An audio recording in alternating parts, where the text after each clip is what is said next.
In the previous video, we finished version 1 of a virtual performance, and we got everything synced up to the audio that we had rendered previously, and we added fade-ins and fade-outs. It's pretty simple but effective, and that's a completed performance. So in this video, I will show you a few things that I sometimes do to bring these videos to, let's say the next level. All right, so I'm going to share my screen. Okay, so let's go ahead and save this as a different project, version 2. So I'm back to Vegas here. You go to Save As, and then we'll call this Hungarian Dance V2, version 2. Okay, so the first thing I want to do here is I want to add the MYS logo at the beginning of this video.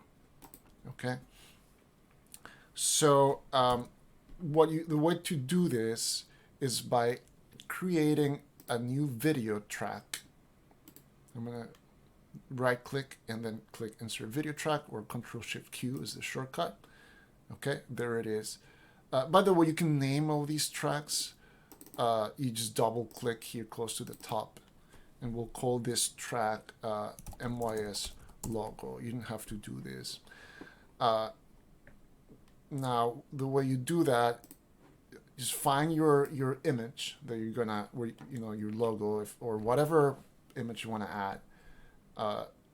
In my case, let's see, I have it somewhere around here. So MYS logo.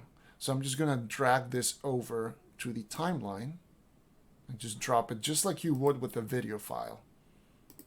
Okay, so you see it here in the preview screen. It's really big, and it's so we need to fix it, right? So I'm going to zoom in first of all, and I'm going to do the same I did with the videos when I changed the layout. I'm going to click here on pan, crop. All right, I'm going to zoom out with my mouse scroll wheel. And basically, I'm just going to drag these to make the logo smaller. So I make the screen bigger.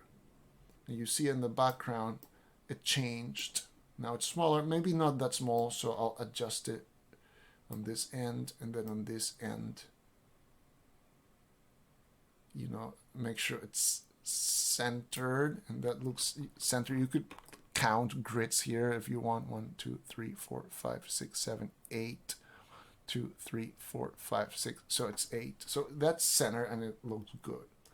So now I'm going to select all of my tracks here by clicking hitting Control A, and then I'm going to drag everything about, let's say, 2 seconds out. Okay, and now I'm going to click out and then click just the MYS logo and drag that to the first couple of seconds of the timeline. So if you click here, you'll see just that on the screen.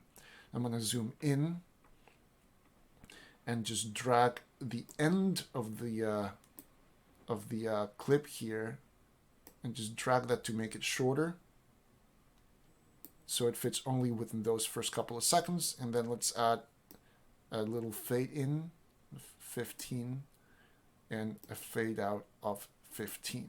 Okay, so now if we go to the very beginning of the timeline here, you can click down here, or Control Home, and then just hit the space bar, and you'll see it play here at the top. Okay, there's your logo, fades out, 1, 2, 1. and then your music starts. Okay, so that's one thing you can do. It's pretty simple, but I think it adds something to the video, and it's your brand, and you put it at the top of your video. One more thing you could do, and this is if you really want to get fancy with this stuff, you could create scrolls. You can have video tiles scroll. So let's do that with the bottom here of the screen. We have the 3 students on the bottom, but what if you want to have only 2, but then as the music plays, the bottom half of the screen scrolls to reveal the third student. So let's go ahead and do that. Let's go to the viola first and change her to occupy the entire fourth of the screen, lower left, basically undoing what we did before. So I'm going to click here on the crop FX we added earlier, and I'm just going to get rid of it. So you would click here where it says remove selected plugin. So boom, it's gone, and now she's just occupying, you know, that quarter of the screen. All right, we're going to close that.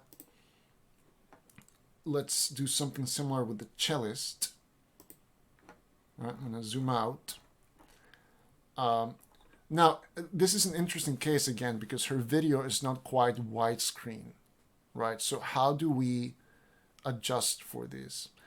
And you know, at this point, I'm basically just trying things around. It's trial and error.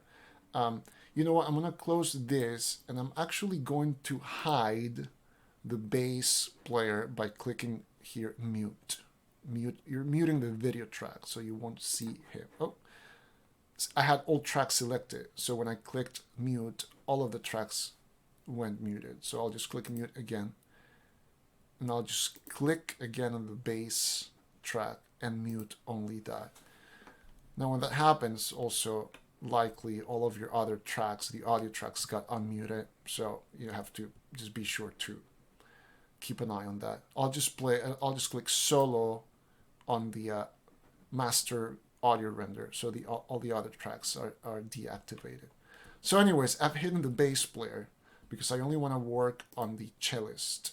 All right, so the first thing I will do is I am going to, like we did with the violist, remove the additional cropping we had earlier by clicking here, remove selected plugin. Okay, so now we see all of her. Let's zoom out here. And we want her to occupy the entire lower right corner. And because her video is not quite widescreen, we need to do a couple of additional things. And basically, just resize and drag until you get what you want. So resize and drag. There she is. Now, you're losing some part of her video, but that's the way it's gonna have to be. And she's not quite centered, but you know, that's what we have. Okay, so now we have 4 students there, and let's bring the bass player back. Okay, now we don't see him because he's behind the cellist. If we mute the cellist, there he is. Okay, but that doesn't matter right now. So what we're trying to create is a scroll effect. So I'm going to click on here, the bass player, same as before, pan crop. All right. For this, I want to make sure that I'm moving in X only, just so that I don't accidentally move the screen vertically, and that we don't want that right now. So one thing to keep in mind, if it's not clear, is that these dotted lines and that big F that you see, that's the visible part of the screen. So if I move this over to the side, where the bass player is just to the side of the visible part of the screen, then that will allow us to create the scroll effect. And what will effectively happen in a moment is that we're going to program this so that this will do this sort of gradually and automatically as the cellist and the violist also move to the side. Okay, but the starting point for him is going to be right outside of the screen. Okay, so you need to think of the starting point for each of the videos and the end.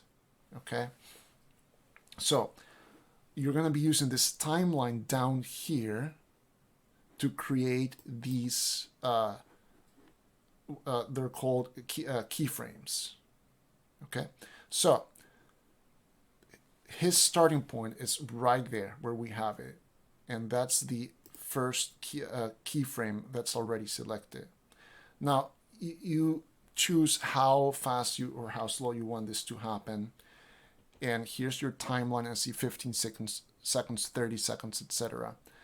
I am going to drag this to, let's say, 20 seconds.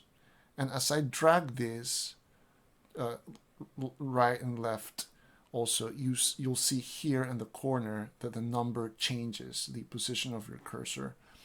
So let's move approximately there, but I want it exactly to be 20 seconds in. So I'm going to change this number here to 20:00, and I press enter. Okay, so now that's exactly where the cursor is. What you want to do now is create a keyframe right there. So you just click here, and you see that little diamond now is showing. And what you're going to do is you're going to drag things to the final position where you want things to end up after the scroll. So let's say I want him to make it all the way to the lower left side of the screen. So I move that there, and that's where he will end up 20 seconds into the video. Okay, so I'm done with him. I'm gonna close him. Now you gotta keep in mind how much that video tile is moving, and you want to do the same for the other two. So let's go to the cellist. I'm going to close this. Go to the cellist. Okay, so that's her initial position. Okay, and there's a keyframe already for that. I am going to move the cursor like we did before, or even better, just change the number down here to 20:00. Okay, and we're going to create a keyframe there. Right, now we're going to drag this so that her video is in its final position, and I want her to always be to the left of the bass player, who will be here, right, and he will end here. So that means I want to move her just on the other side of the screen. Okay, and an useful tip here is this is moving by the grid, but if you want to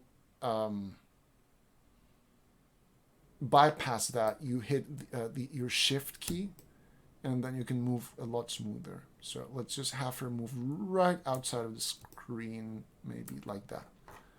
Okay, now if you drag this here, you see how now that changes. All right, so that's looking good. All right, we're gonna close this. We're done with the cellist, and now let's work on the violist. Same thing. All right, that's her initial spot. We're going to go to the 20th second. You can drag the cursor, or you can select here. You can change this to 20:00. Gonna create a keyframe there. Then we're gonna move her. We basically want her to be two grid units out, like to the left of the screen, because she's gonna move from there to there. Okay, so that should do it, I think. So let's go back here to the beginning of the video. We're gonna zoom in, and let's play it and see what happens. There's her logo. 1, 2, 1.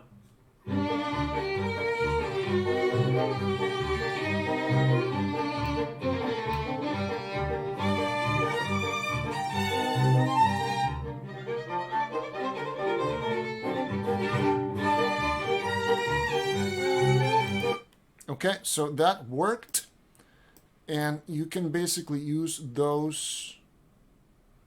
See, it's interesting that the violist, the video of the violist is not moving at the same rate as the cellist, and I wonder why that happened. So let's go in and check.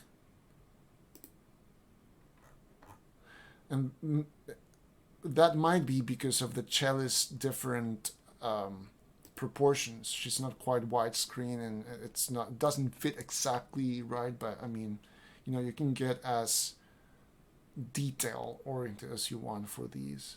But then you have a nice little scroll on the bottom, and then, you know, one thing you can do if you want to continue to explore is you can split any clip anywhere. Say the second violin, we're going to go just randomly here, click there, and then S for split, and click here, and let's S for split, okay? And then we get to edit only that little clip. So let's add just a random scroll, which wouldn't make sense here, but now this little timeline on the bottom refers to only the length of that little clip and not the entire video, right? So it's about, what, 14 seconds? So let's just say that that's the initial position, so the keyframe is already in place. And let's drag this like all the way to the end of this clip, which is 13:15. And let's say that by the end of that, so I'm going to create a keyframe, and then I want it to have zoomed in like that over the course of those 13 seconds or whatever. So let's watch that. I'm going to go like a couple seconds before. Now you're going to see the end of the scrolling, and his video is going to start getting bigger.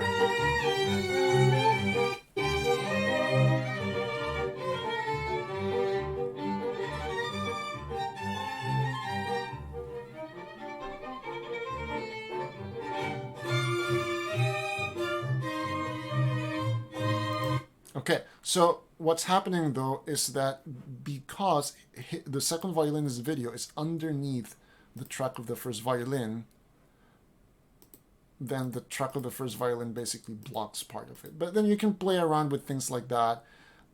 You can also maybe split the first violin in the exact same spots as the second violin here and here. And you can temporarily pull the second violin up on top. And things here really can snap in place really nicely with Vegas. You see that's just kind of snapping into place right there. And then move the first violin down and the second violin up, so that when his video gets bigger, it will actually take over the whole screen.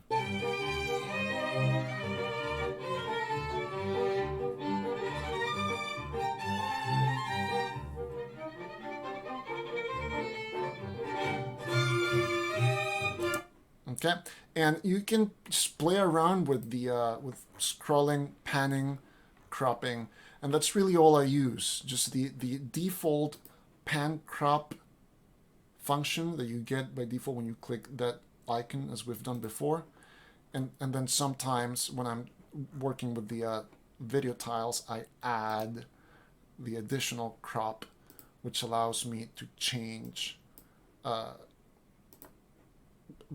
You know, the visible part of the screen by dragging these yellow things or changing the numbers there as we did in the previous video. But that's really all I use.